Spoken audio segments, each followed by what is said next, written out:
여러분 지금 이 순간, 이 시간 어, 정말 소통하고 싶은데 소통이 안 되는 사람, 정말 불통인 사람, 왜 그렇게 그 사람하고는 소통이 안 될까 하는 사람이 있다면 한번 생각해 보시기 바랍니다. 소통하고 싶은데 소통이 안 되는 사람, 그 사람을 한번 떠올려 보시기 바랍니다. 왜 안 될까요? 왜 그 사람하고는 소통이 안 될까? 이유는 단 하나입니다. 머리로만 소통하려고 하기 때문입니다. 그 사람을 딱 생각하면 이미지가 떠오릅니다. 아유, 이 꼴통, 이 바보 멍충이, 아무 도움도 안 되고, 이 고집불통, 지밖에 모르고, 독선적인, 이기적인, 그러한 이미지가 떠오릅니다. 여러분, 그걸 내려놓으셔야 돼요. 머리로만, 이성으로만 생각하려고 하니, 그 사람 이미지가 떠올라요. 이 꼴통 이미지가 떠오르고요. 고집불통 이미지가 떠오르고요. 이 바보 멍충이 같은 생각이 떠오르는 거예요. 그 마음, 그 생각을 가지고는 그 사람하고 암만 대화하고 소통하려고 해도 안 된다라는 거죠. 그걸 내려놓으셔야 한다라는 거예요. 그걸 내려놓아야 돼요. 근데 가만 생각해 보면 그러한 이미지, 그러한 생각 속에 아래에는 어떤 상한 감정이 있다라는 거예요. 그 사람에 대한 어떤 그 사람과의 관계 속에서 있었던 상한 아픈 감정이 있어요. 그럼 그걸 보실 수 있어야 돼. 그걸 볼 수 있어야 돼. 여러분, 소통은 그러면 우리는 일반 대부분이 의사소통 그래, 그죠? 의사소통. 유행이에요. 우리는 거기에만 초점이 맞춰 있다라는 거예요. 의사소통만 하려고 해요. 그걸 또 강조해요. 여러분, 의사소통이 뭐예요? 한자로 보면 뜻, 의자의 생각사자예요. 뜻, 의자의 생각사자. 자신의 뜻과 자신의 생각을 상대방에게 전달하고 지시하려고만 한다라는 거예요. 의사소통이라는 게 그거예요. 내 생각과 내 뜻을 상대방에게 전달하려고 해요. 그럼 여기에 뭐가 없어요? 뭐가 없을까요? 의사소통. 내 생각과 내 뜻을 전달하고 지시하는데 이 의사소통이라는 의미, 단어 속에 뭐가 없을까요? 감정이 없다라는 거예요. 상대방이 없다라는 거예요. 상대는 없다라는 거예요. 상대방이 무슨 생각을 하고 어떤 생각을 하고 어떤 의중을 가지고 있는지 그 사람의 형편과 처지는 무엇인지는 안중에 없어요. 생각이 없어요. 그냥 내 뜻과 내 생각만, 내 주장만 있다. 그것만 전달하려고 하는 거죠. 이 의사소통을 하려고 하는데 좋은데 그 의사소통에는 내 생각, 내 주장만 있다라는 거예요. 상대는 없어요. 상대의 감정은, 상대의 입장은, 형편은 없다라는 거예요. 그냥 내 뜻만 전달하면 돼요. 또 그러려고만 하는 거죠. 그러니 어떻게 해요? 넌 내 말만 들어. 일방적인 소통만 하려고 하는 거죠. 그러니까 어떻게 해요? 대화가 닫히는 거예요. 그러니까 어떻게 해요? 대화가 충돌하는 거죠. 갈등을 일으키는 거예요. 여러분, 요즘 아이들이 기존 기성세대 어른들을 향하여서 쓰는 유행어가 있어요. 잘 쓰는 말이 있어요. 여러분도 한번 들어보셨을 것 같은데 우리는 다 이 말을 쓰고 있는지도 모르겠어요. 선전에도 가끔 나오는데 라떼는 말이야. 라떼는 말이야. 여러분, 라떼가 뭐예요? 커피 이름이 우유 섞은 뭐 커피가 라떼인가요? 그런 거죠. 라떼는 말이야 라는 말을 많이 쓴다라는 거야. 아빠가 어렸을 때는, 아빠가 클 때는, 엄마는 그러면서 야, 내가 너 때는, 내가 너에 있을 때는, 너 시절에는 그러면서 일장연설을 하려고 그래요. 여러분, 그 말이 틀린 말인가요? 아니요, 틀리지 않았어요. 올바른 말이에요. 바른 말이에요. 정말 도움이 되고 유익하고 살이 되고 뼈가 되는 찌개밥빵 같은 그런 말이에요. 근데 들어요, 안 들어요? 안 들어요. 그냥 한쪽 귀로 듣고 한쪽 귀로 흘려요. 왜 안 들을까요? 왜 안 들을 것 같으세요? 아니, 좋은 말이잖아요. 아주 좋은 훌륭한 덕담이잖아요. 잘 되라고 칭찬해주고 격려해주는 그런 충원적인 조언이잖아요. 왜 안 들을까요? 친밀감이 없어서. 친밀감이 없기 때문에요.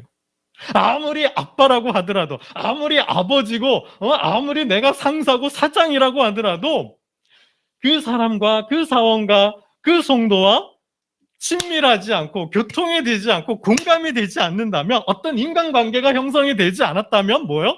아무리 좋은 말을 해도, 아무리 유식한 말을 해도 안 듣는다라는 거예요. 이게 중요하다는 거예요. 공감, 친밀감에 근거한 인간관계가 되었을 때 그 사람 말을 듣는다라는 거예요. 내 말은 안 돼. 아빠 말은 안 듣는데 우리 집 대빵이 제일 큰 아이예요. 아빠 말은 안 들어요. 엄마 말은 안 들어요. 근데 누나 말은 들어요.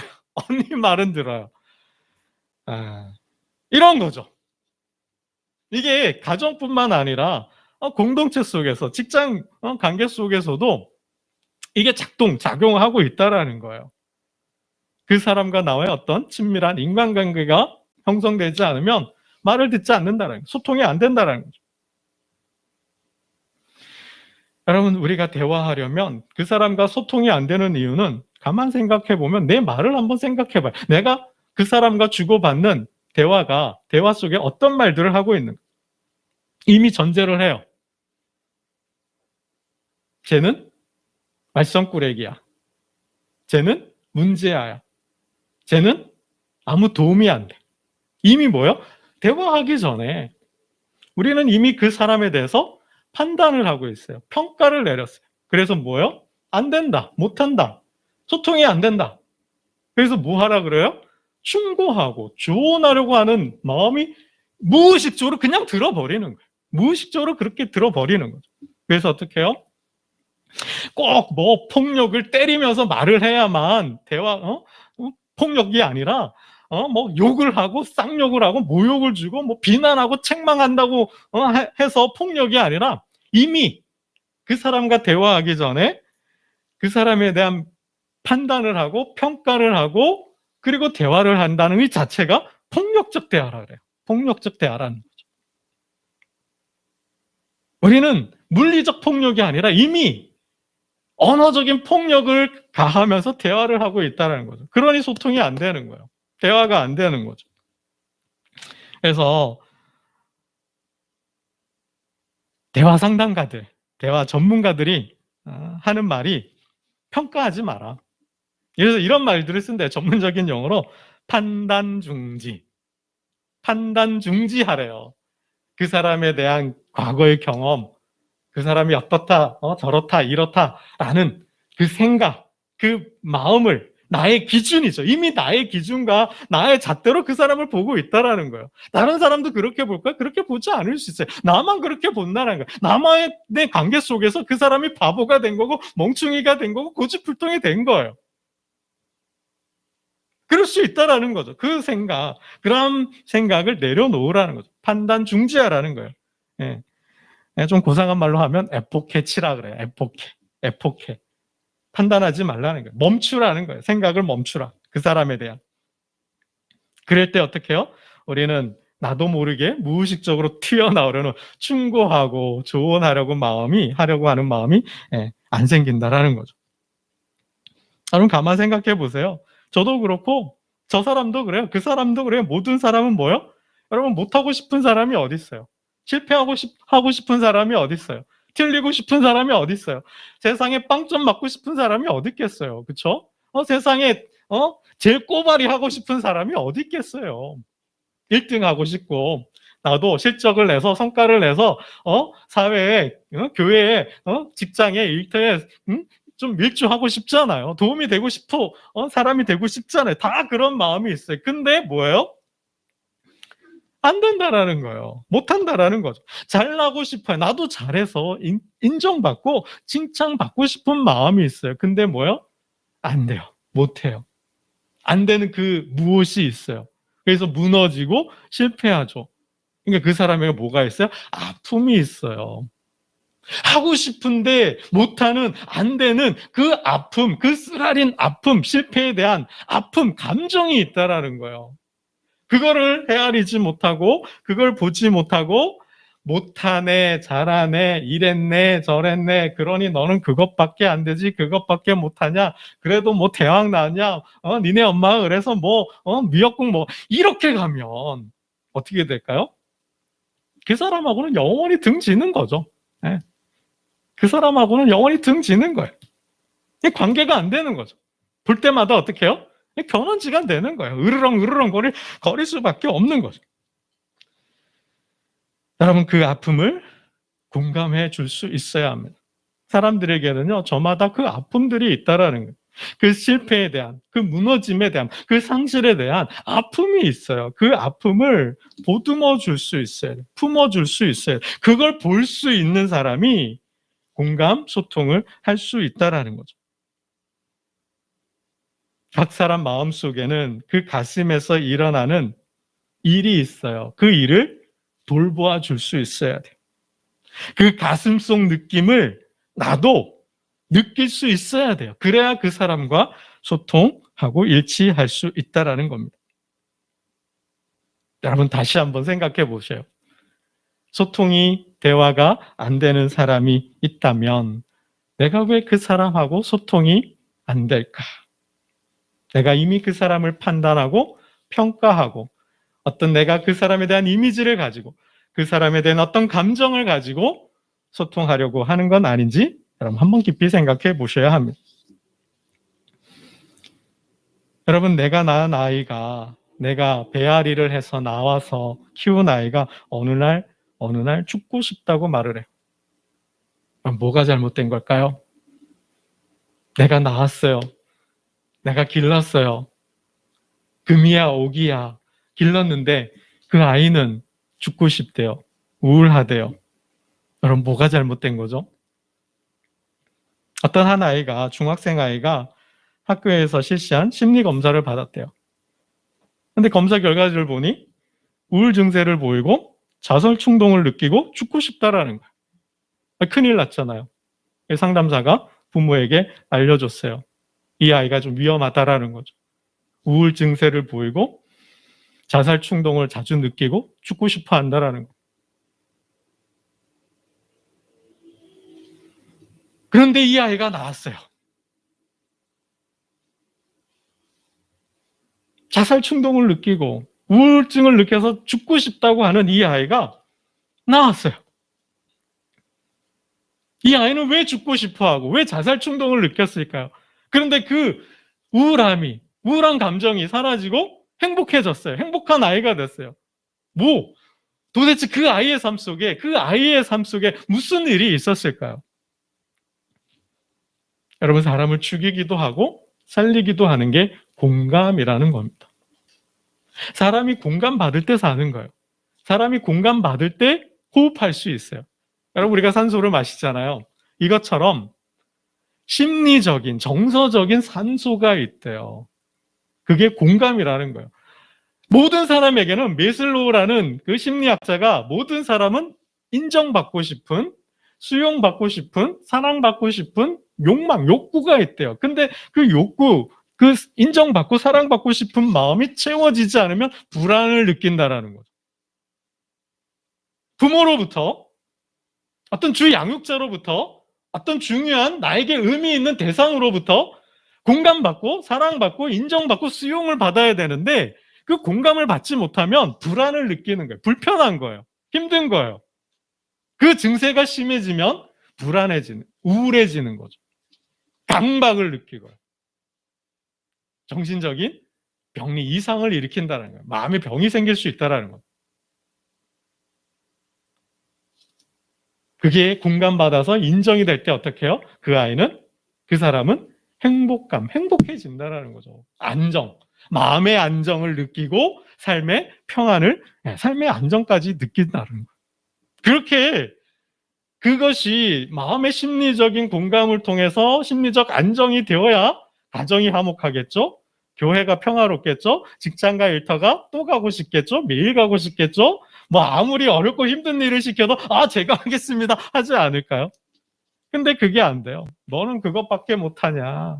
너 때문에 우리 회사가, 우리 교회가, 우리 집안이 이렇다. 여러분, 이렇게 가보세요. 맨날 비난과 비판과 너 때문에 너 때문에 어떻게 될까요? 죽이고 싶겠죠. 떠나고 싶겠죠. 여러분, 그 아이가, 내 아이가 죽고 싶대요. 우울증에 걸렸대요.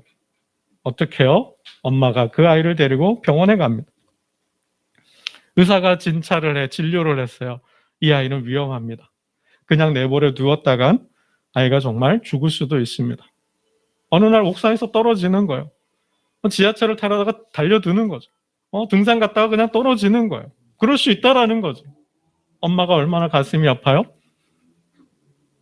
엄마가 얼마나 힘이 들어요? 그래서 그 의사의 말을 듣는 순간 엄마의 눈에서 눈물이 나게 돼. 엄마가 우는 거예요. 그 아이가 엄마의 눈에서 흐르는 눈물을 보고 아이가 감동을 받았어요. 엄마가 나를 닭 쳐다보듯이 보고 어느 순간부터 어느 날부터 엄마의 눈빛이 변했어요. 엄마의 눈빛이 달라진 거예요. 엄마가 나와 눈 맞춤을 안 해요. 나를 바라보는 눈빛이 바뀌었어요. 무서워요. 매서워요. 그래서 어떻게 나를 닭 쳐다보시 보고 나를 코로나 대하듯이 대하는 거예요. 나와 거리 두기를 하고 있어요. 마음의 거리가 생겼어요. 그럼 어떻게 돼요? 그리고는 엄마의 말이 뭐예요? 예 아니면 아니요로만 대답하게 하는 거예요. 통제하고 아주 엄격한 훈육 속에서 통제하는 거죠. 그러니까 어떻게 해요? 엄마와 마음의 벽이 생긴 거죠. 통하지가 않는 거예요. 이 아이는 불안하고 그 불안이 심해지니 우울이 온 거죠. 그러면서 어떤 생각을 했을까요? 아, 나는 엄마한테 가치가 없는 사람이구나. 나는 엄마한테 우리 집에 아무런 도움이 안 되는 사람이구나. 나는 쓸모없어. 그러니 뭐예요? 살아서 뭐해? 이게 그렇게 생각이 가는 거죠. 나는 엄마한테 쓸모없는 사람이야. 가치가 없는 그런 아이야. 나는 아무런 도움이 되는 사람이 아니야. 그러니 어떻게 될까요? 그 생각은 그 사람을 궁지로 물겠죠. 살만한 세상이 아닌 거고 살만한 가치가 살아갈 이유가 없는 거죠. 그러니 어떻게 해요? 자살 충동을 느끼는 거죠. 죽어야 되겠다는 생각을 하게 되는 거죠. 그런데 의사의 말을 듣고 엄마가 눈물을 흘려요. 이 아이가 감동을 받았어요. 생각이 바뀐 거예요. 뭐예요? 어떻게 바뀌었을까요? 인정받지 못했는데 엄마가 나를 인정해주지 않는다 생각했는데 엄마가 나를 사랑하고 있었구나. 엄마가 나를 인정하고 있었구나. 나 잘 되라고 그런 거구나. 나도 가치 있고 나도 엄마한테 쓸모 있고 나도 사랑받는 존재구나. 아이가 감동을 받은 거죠. 그래서 어떻게 해요? 바뀐 거예요. 병원을 나와서 엄마가 아이의 손을 잡고 거리를 활보해요. 그리고 아이와 함께 돈가스를 먹어요. 엄마 나 행복해. 가장 행복했던 때가 언제이니? 엄마하고 돈가스 먹던 때요. 라고 기억한다라는 거죠. 엄마가 나를 위해 울었다라는 것. 아이가 바뀌었다는 게 뭐예요? 공감이죠. 내 손을 잡고 엄마가 나와 함께 돈가스를 먹었다라는 거죠. 이게 나의 행복이었다는 거. 나는 그만큼 나는 이제 가치 있는 엄마가 나를 사랑하는 나는 사랑받는 존재라는 것. 그래 우울이 불안이 떠나가고 우울이 떠나가는 거예요. 당연히 자살 충동 죽어야 할 이유가 없는 거죠. 여러분 그래서 공감이 중요한 거예요. 그 공감은 생명력을 불어넣어요. 그래서 그 영혼을 살리는 거예요. 그 사람을 살리는 거예요. 그러나 그 공감은 받지 못하면 생명을 빼앗기도 한다라는 것입니다. 여러분 공부 잘하던 아이가 어느 날 갑자기 공부 안 하고 프로게이머가 된다고 그래요. 여러분 어떻게 하시겠어요? 직장 잘 다니고 있던 남편이 사회생활 잘하고 있던 그 아이가 나 엄마 이제 회사 사표 내고 여보 나 여행 좀 다녀올게. 여러분 그래요. 그러면 무슨 말을 하시겠어요? 어떻게 대하시겠어요? 아들아 너 미쳤니? 지금이 어느 때인데 공부를 해야지 무슨 프로게이머니? 라고 말을 하시겠어요? 여보, 당신 미쳤어요. 당신이 사표 내면 우리 아이는 어떻게 하고, 우리 가정은 어떻게 하고, 우리는 어떻게 살란 말이에요? 당신 미쳤어요. 라고 대답하시겠어요? 근데 대답은 대부분이 그렇게 한다라는 거예요. 미쳤냐?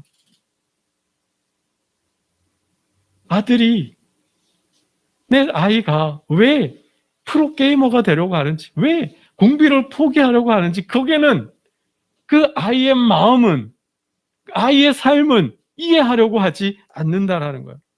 오늘 남편이 직장에서 무슨 일이 있었는지, 오늘 아내가 가정에서 무슨 일이 있었는지, 그 사람이 교회에서 직장과 일터에서 무슨 일이 있었는지 거기에는 관심이 없어요. 알려고 하지 않아요. 그냥 그 사람이 던진 말, 그만두겠다, 하지 않겠다, 떠나겠다는 그 말에만 초점을 해서 당신 미쳤어, 당신이 그러면 우리는 어떡하라고 라고 간다라는 거예요. 여러분, 우리 대화법을 한번 생각해 보아야 되는 거죠. 여러분, 대화에는 표면적 대화가 있고 내면적 대화가 있어요. 머리로만 처음에 말씀드렸던 소통하는데 머리 높이의 소통이 있고 소통의 3단계가 있대요. 소통에 대해서 많은 말들이 있는데 쉽게 말씀을 드려보면 소통의 3단계가 있대요. 머리 높이 소통이 있어요. 그리고 두 번째, 눈 높이 소통이 있어요. 그리고 세 번째, 가슴 높이 소통이 있대요. 그럼 머리 높이 소통은 뭘까요? 얘는 맨날 잠도 안 자는 말썽꾸러기야. 그럼 저희가 어렸을 때 딱 9시가 되면 9시 뉴스가 시작하려고 하면 문구가 자막이 하나 딱 떴어요. 기억하시는지 모르겠어요. 어린이는 잘 시간입니다. 이죠? 9시가 되면 어린이는 잘 시간입니다. 그런 문자 자막이 떴어요.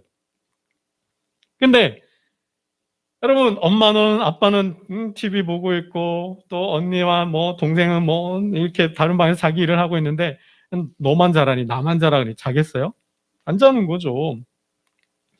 엄마 나도 TV 볼래. 아빠 나도 TV 볼 거요. 맨날 그런다 보면 우리 아이는 맨날 잠 안 자고 TV만 보려고 하는 애. 우리 아이는 맨날 게임만 하려고 하는 애. 우리 아이는 맨날 만화만 보려고 하는 애. 이렇게 겉으로 드러난 것만 보려고 하는 거예요. 그래서 결국은 안 돼. 지금은 자야지. 잠 안 자면 성장 호르몬도 안 나고 내일 학교도 못 가고 학교 가서 피곤해서 어떻게 공부하려고 그래. 결국은 안 돼. 머리 높이 머리로 하는 대화는 무조건 결론은 안 대로 가는 거죠. 아이의 마음, 아이의 생각은 들어줄 마음이 없어요. 여러분, 눈높이는 어떻게 해요? 그래, 네가 이걸 보려고 하는구나. 이것 때문에 하려고 하는구나. 그치? 그래, 그렇구나 하는데 결론은 또 안 대로 가죠. 이 눈높이는 거기까지밖에 못 가요. 근데 가슴 높이 소통이라는 게 있어요. 아이의 마음을 헤아려졌어요? 아이의 문제가 뭔지 알았어요? 아이가 원하는 거, 아이가 바라는 게 뭔 줄 알았어요? 그죠? 그걸 들어주는 거예요. 그걸 읽어줄 수 있어야 한다는 거죠.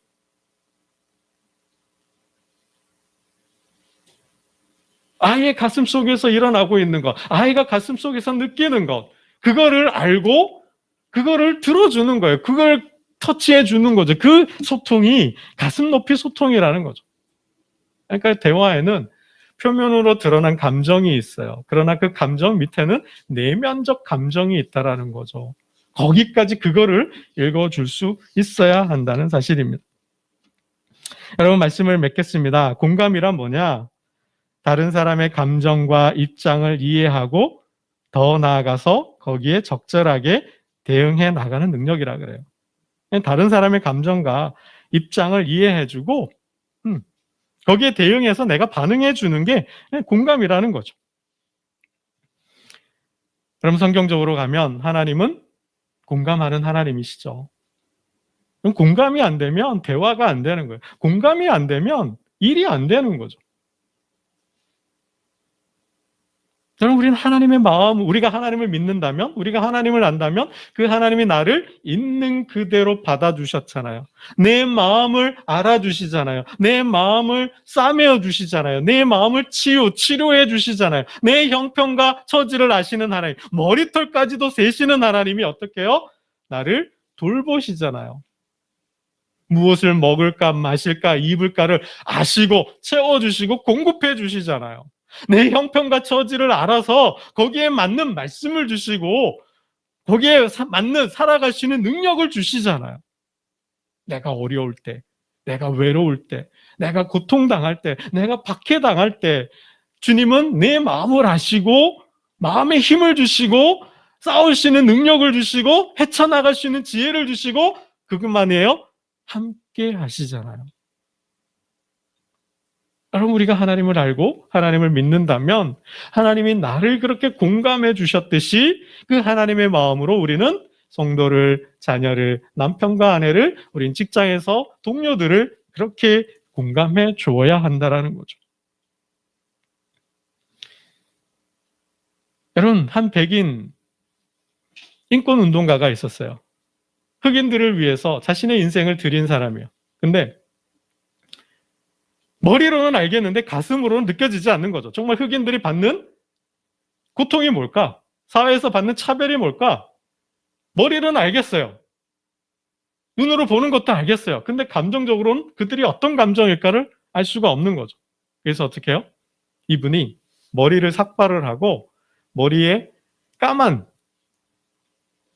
염료로 염색을 하고 그리고 피부색을 바꿨어요. 무슨 그런 호르몬이 있대요. 완전히 흑인이 돼서 자기가 자기 거울을 보더라도 흑인이라고 또 섬찟하고 놀랄 정도로 그런 흑인이 되어서 흑인들과 사는 거예요. 백인 사회에서. 흑인들이 받는 고통이 뭘까? 그들이 사회 속에서 어떤 차별을 느낄까? 그렇게 흑인으로 살아보았대요. 여러분 이거죠. 25살짜리 디자이너가 있었대요. 이 디자이너가 85세 노인이 되었어요. 그리고 85세 노인으로 3년 동안 살았어요. 지팡이를 잡고 85세 노예 분장을 하고 3년 동안 지역을 다니면서 노인으로 살아보는 거예요. 왜요? 노인들을 위한 상품을 디자인하는데 노인들의 삶을 알아야 그분들의 고통, 고충을 알아야 디자인이 될 거 아니에요. 제품을 만들 거 아니에요. 그래서 그런 결단을 했다고 그래요. 여러분 하나님이 바로 그런 하나님이시잖아요. 오늘 본문에 하늘 보좌 영광을 버리시고 하늘의 자리 위치를 포기하고 내려오시잖아요. 사람과 같이 되셨잖아요. 사람이 되셨잖아요. 여러분 이게 공감이죠.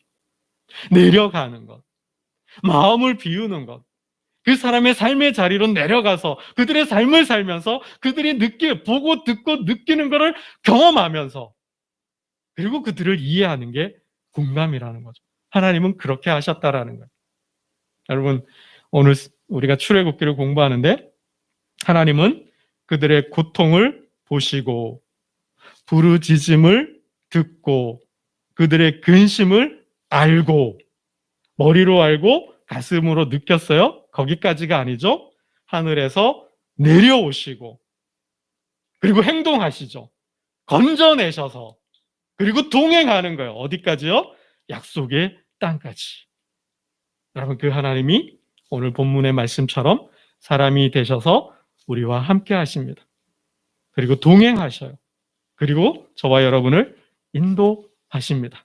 이 하나님의 공감으로 교회를, 직장과 일터를, 그리고 우리 자녀와 우리 가정을 이끌어가는 저와 여러분 되시기를 주님의 이름으로 축원합니다. 기도드리겠습니다.